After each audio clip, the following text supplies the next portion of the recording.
Il existe un instant très précis dans l'existence de chaque empire.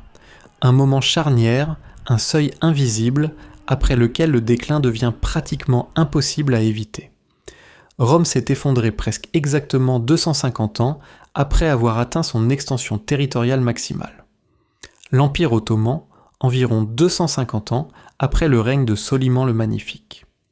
L'Empire britannique a entamé son affaiblissement rapide à peu près 250 ans après avoir imposé sa domination mondiale. Cette concordance n'est pas le fruit du hasard.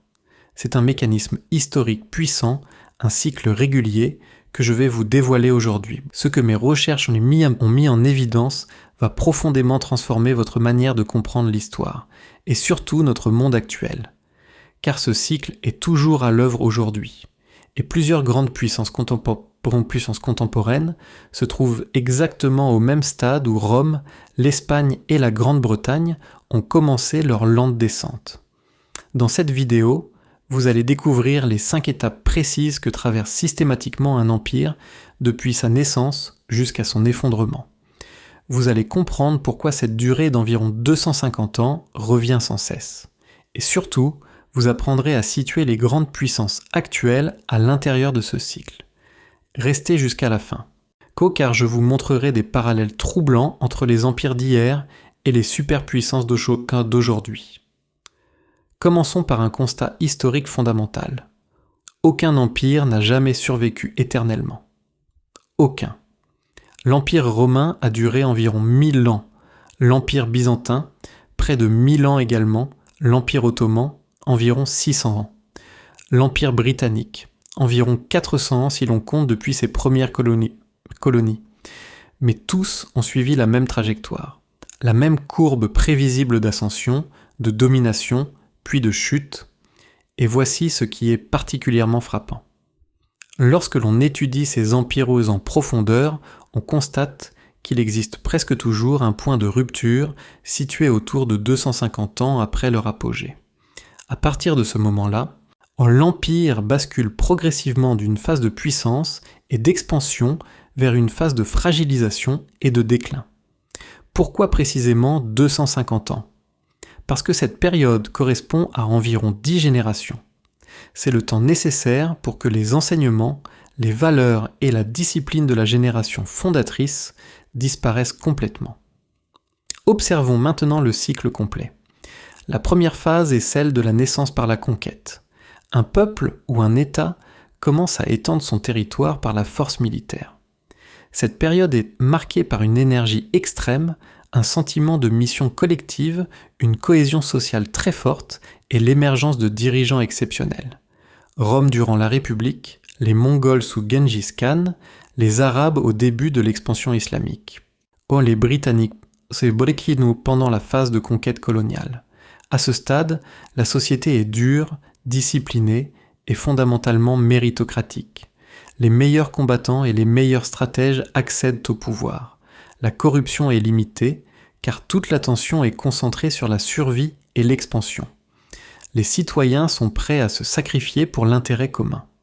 C'est une période d'intense vitalité. La deuxième phase est celle de l'apogée.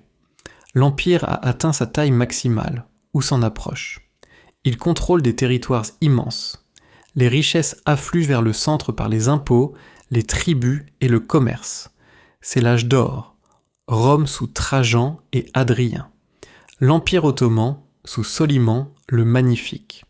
L'Espagne sous Charles Quint et Philippe II. La Grande-Bretagne à l'époque victorienne. Durant cette phase, l'Empire domine militairement, économiquement et culturellement. Il impose ses règles au reste du monde. Ses armées paraissent invincibles. Sa monnaie circule partout. Sa culture devient une référence universelle. C'est le sommet de la fierté impériale. Mais paradoxalement, c'est aussi à ce moment que commencent à apparaître les premières graines de la destruction. La troisième phase correspond au pic de complexité et au début de la surextension. L'empire est immense, extrêmement riche, mais devient de plus en plus difficile à gouverner. La bureaucratie se développe massivement afin d'administrer des territoires toujours plus vastes. Les dépenses militaires explosent pour défendre des frontières de plus en plus longues. Les élites deviennent complaisantes et corrompues. La société se fragmente. La cohésion collective diminue. Qu'au Rome, au IIe et IIIe siècle. L'Empire ottoman au XVIIe siècle. L'Espagne au XVIIe siècle. La Grande-Bretagne au début du XXe siècle. C'est la phase où l'Empire commence à dépenser davantage qu'il ne produit. Les coûts de maintien dépassent progressivement les bénéfices. Les tensions internes s'accumulent. Mais voici l'élément essentiel que beaucoup d'historiens sous-estiment. C'est durant cette période qu'apparaît un basculement générationnel décisif. Les générations qui ont bâti l'Empire ont disparu. Leurs enfants et leurs petits-enfants ont grandi dans l'abondance et le confort. Ils n'ont jamais connu la dureté qui a forgé la puissance initiale. Ils considèrent la grandeur comme acquise. Ils sont convaincus que l'Empire est éternel. Cette complaisance générationnelle est fatale. Car un empire ne peut survivre que si chaque génération possède le même niveau de discipline, de résilience et de dévouement que celle qui l'a fondé. Or, l'abondance détruit précisément ces qualités. Les enfants des conquérants deviennent des administrateurs. Leurs enfants deviennent des rentiers et leurs enfants deviennent des décadents. Prenons Rome comme illustration concrète. Les Romains qui ont vaincu Carthage au IIIe siècle avant Jésus-Christ étaient des paysans soldats. Des hommes robustes, travaillant la terre et prenant les armes pour défendre leur patrie. Ils étaient disciplinés, incorruptibles et prêts à mourir pour Rome. 2 siècles plus tard, au 1er siècle après Jésus-Christ, l'élite romaine était méconnaissable. Des aristocrates nés dans l'opulence, n'ayant jamais travaillé de leur vie, passant leur journée dans les banquets, les thermes et les divertissements. L'armée romaine dépendait de plus en plus de mercenaires étrangers car les citoyens romains ne voulaient sans doute plus combattre. Il n'a fallu que 8 à 10 générations pour passer du fermier soldat austère à l'aristocrate décadent. Et exactement, le même processus s'est produit dans chaque empire. Si vous commencez à percevoir ce schéma, si vous comprenez que ce cycle n'est pas une simple hypothèse, mais une réalité historique démontrable, alors abonnez-vous dès maintenant à cette chaîne et activez les notifications. Nous analysons régulièrement ces cycles et leurs conséquences pour le monde contemporain. Car ce qui suit va vous dévoiler les dernières étapes du cycle, celles que nous vivons peut-être actuellement. La 4e phase est celle de la crise et de la fragmentation. Tous les problèmes accumulés lors de la phase précédente éclatent simultanément. La dette devient insoutenable. La bureaucratie paralyse toute décision, la corruption est généralisée, les frontières sont constamment menacées. Certaines régions commencent plutôt à se détacher. Le pouvoir central perd son autorité. Rome au IIIe siècle, durant la célèbre crise du IIIe siècle. En 50 ans, l'Empire a connu près de 50 empereurs, pour la plupart assassinés. Le territoire s'est divisé en plusieurs entités. L'économie s'est effondrée. Les invasions se sont multipliées. C'était le chaos. L'Empire ottoman au XVIIIe et XIXe siècle. Des provinces entières comme l'Égypte, la Grèce ou les Balkans se révoltaient ou devenaient quasi indépendantes. L'Empire était surnommé « l'homme malade de l'Europe ». Il survivait uniquement parce que les grandes puissances européennes refusaient son effondrement total. L'Espagne au XVIIe et XVIIIe siècle unpoletit. Après avoir dominé le monde, elle devint une puissance secondaire, perdant ses possessions européennes, voyant ses colonies se soulever et déclarant faillite à répétition. Durant cette phase, les élites paniquent, dlaquetano. Elles lancent des réformes souvent radicales. Dioclétien a totalement réorganisé l'Empire romain. Les sultans ottomans ont mis en place les tanzimates. Mais ces réformes arrivent presque toujours trop tard. Les problèmes sont structurels. Les réformes désorganisent l'existant sans réussir à bâtir un système viable. La 5e et dernière phase est celle de l'effondrement ou de la transformation radicale. L'Empire disparaît, ou bien se transforme au point de devenir méconnaissable. L'Empire romain d'Occident s'effondre en 476 après Jésus-Christ. Son dernier empereur, Romulus Augustule, n'avait que 14 ans lorsqu'il fut renversé. L'Empire se fragmenta en royaumes barbares. La vie urbaine déclina. Le commerce à longue distance s'écroula. L'Europe entra dans ce que l'on appelle les âges sombres.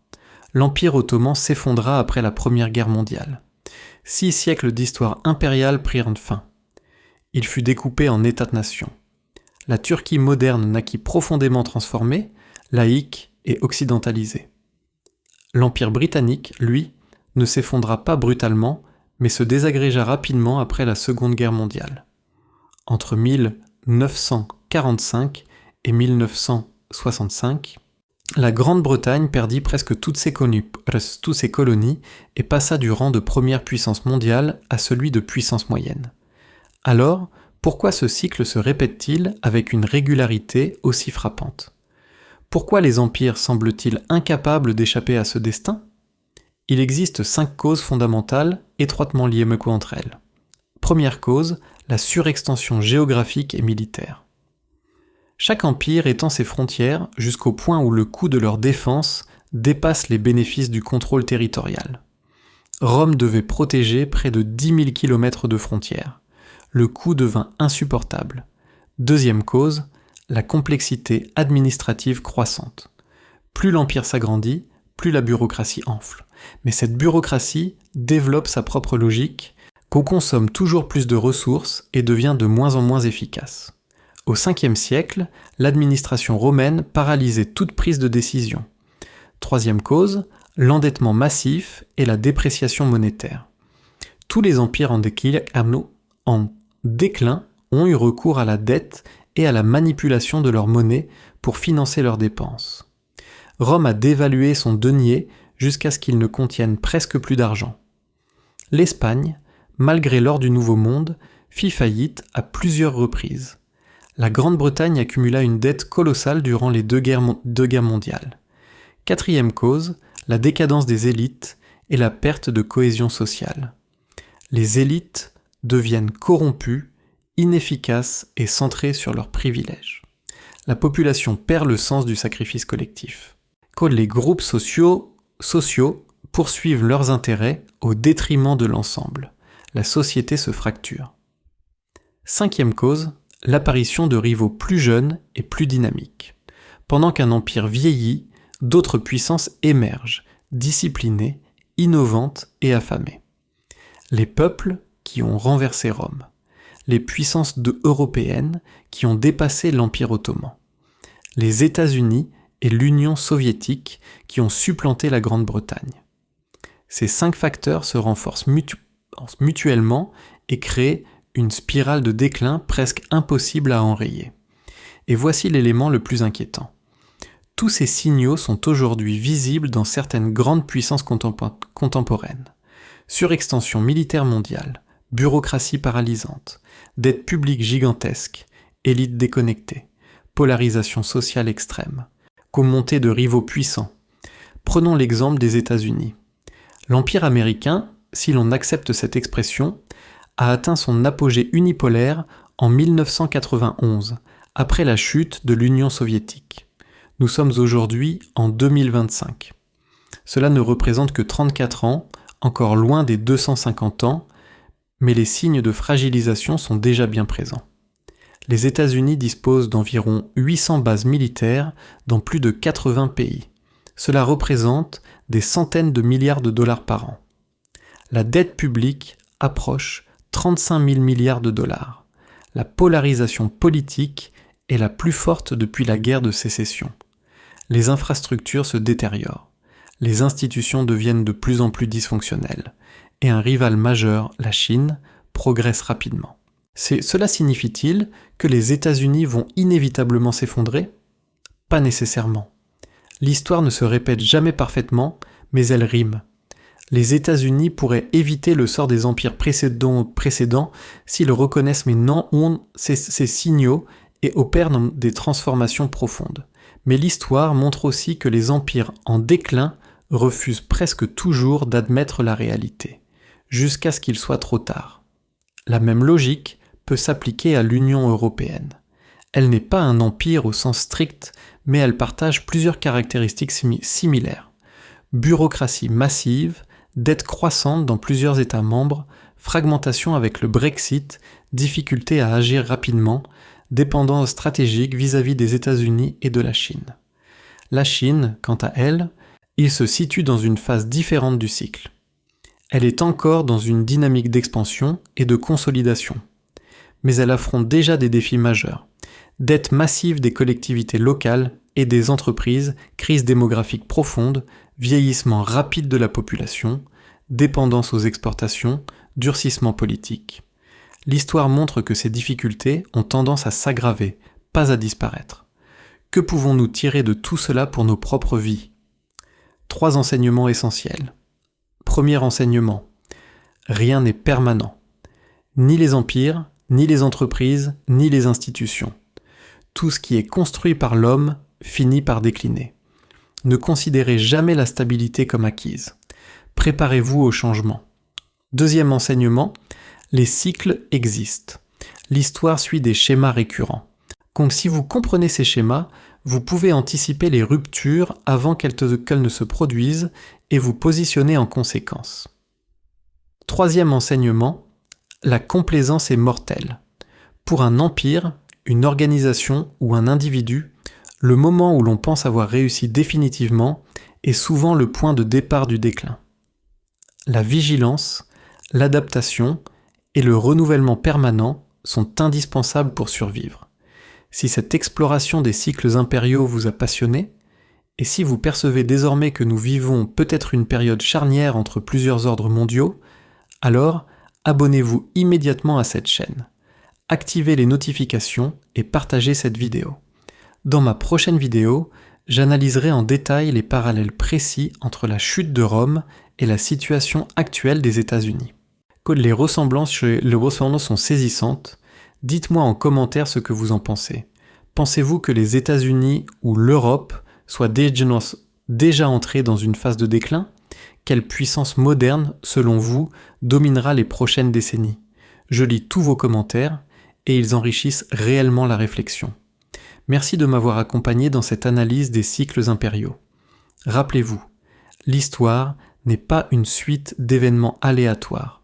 Elle obéit à des cycles reconnaissables.